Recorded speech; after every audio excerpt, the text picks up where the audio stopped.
Okay, jumping ahead to look at present day. Sorry.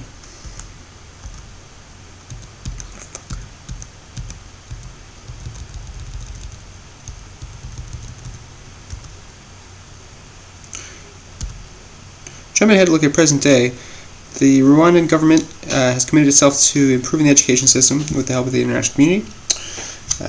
Currently, the estimated figures for the enrollment in the different sectors of the education system put net enrollment in primary or pre-primary education at 4%. 77% of students are in primary education, 16% are in secondary school, and 3% are in higher education institutions. So you can see it's a very bottom-heavy age structure right now, since the large majority of the population is under the age of 14.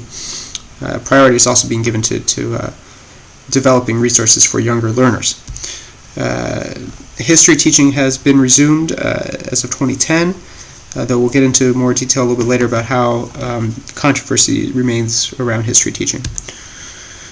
So we're going to zoom through now, pretty much in the interest of time, just looking at influences on the educational system. The pre-primary education system, basically this is all for a later presentation. You have students, it consists of nursery school. Students can go between the ages of 3 and 6. It's based on socialization between children. However, one thing to note is that it is not free. So it's not, one thing to note about the pre-primary education system is not free of charge. And this can explain the low enrollment figures compared to primary school. And also the dip in enrollment may be due actually to a global recession which began in 2008. Now looking at primary education. Primary education is based around the Millennium Development Goals.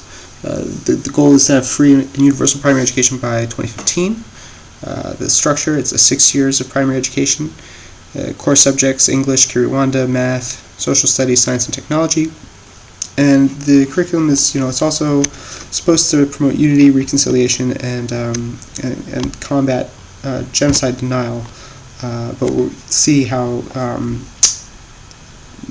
there are some limitations to that in just a bit. So looking at secondary education, this structure is it's similar to the French model. So obviously some legacy from the fact that this used to be a Belgian colony. There's 3 years of lower secondary and 3 years of upper secondary school.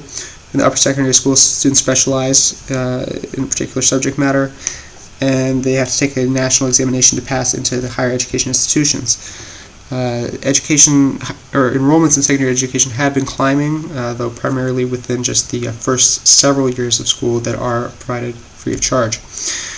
Now, this is just the curriculum. You can go back and take a look at that if you'd like.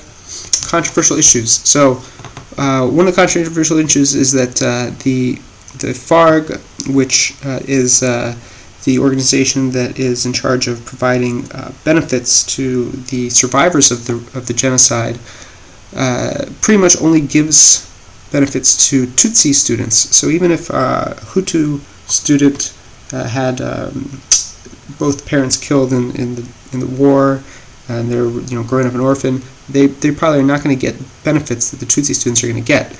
Not only that, but they're going to be aware that the Tutsi students are getting the benefits, and this can be a cause of a lot of tension.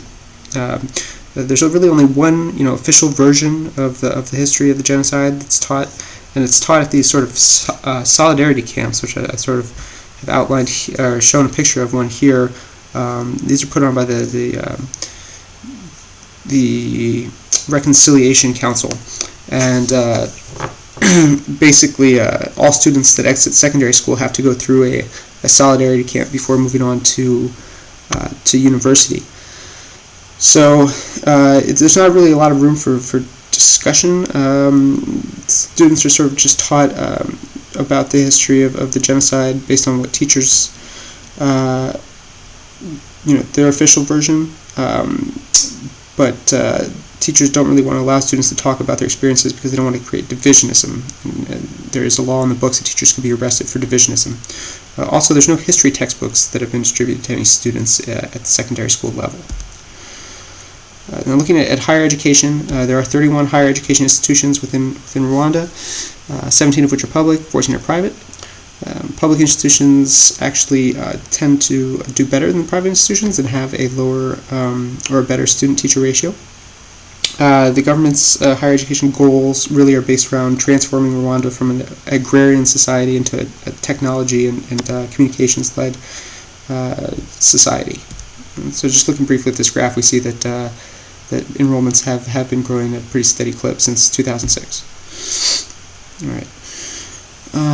Looking at education policy, there's a sort of a sector-wide approach. This is too long.